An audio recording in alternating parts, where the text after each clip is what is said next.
Et voici une nouvelle leçon du professeur Dionysos.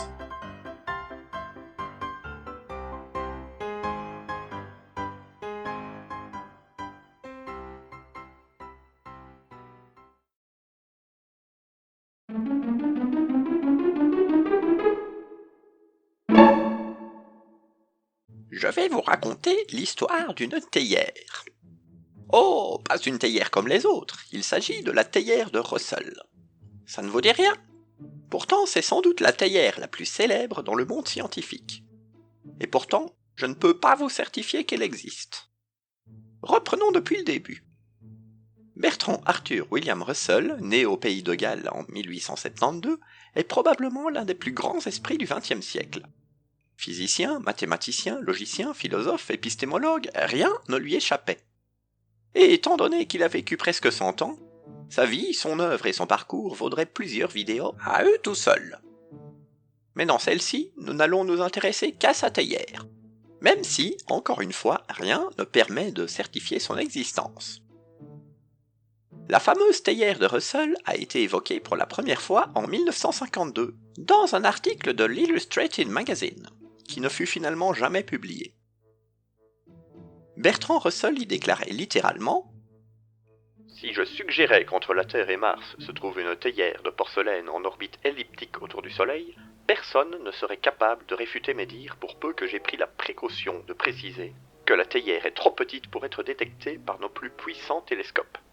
Mais si j'affirmais que, comme ma proposition ne peut être réfutée, il n'est pas tolérable pour la raison humaine d'en douter, on dirait sans doute que ce que je dis n'a pas de sens.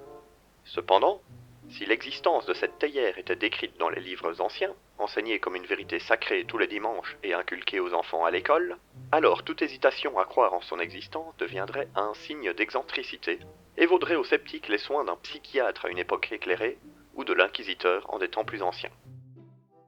C'est tiré par les cheveux, non? Pourtant, je vous défie de me prouver qu'une telle théière n'existe pas. Alors, quel est le problème? Eh bien, c'est tout simplement la charge de la preuve. Souvent, dans les discussions, et ce, quel que soit le sujet, nous sommes amenés à évoquer des faits pour étayer nos propos. Ces faits doivent être vérifiables sans reposer sur un simple témoignage.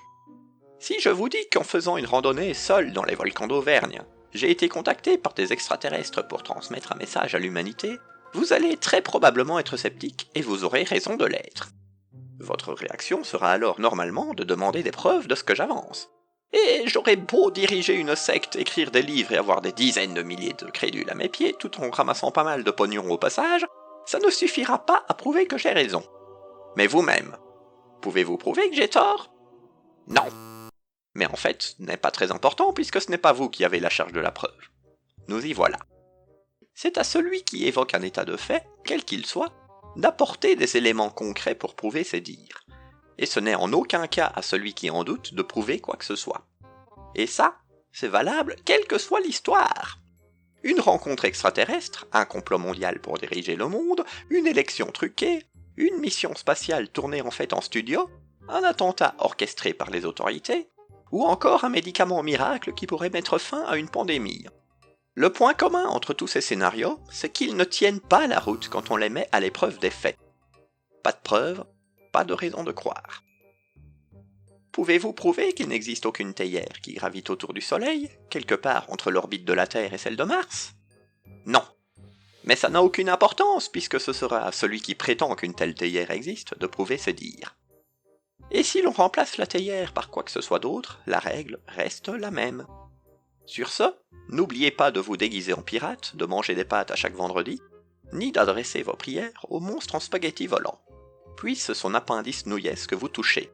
Ramène et allez en paix. C'était la leçon du professeur Dionysos.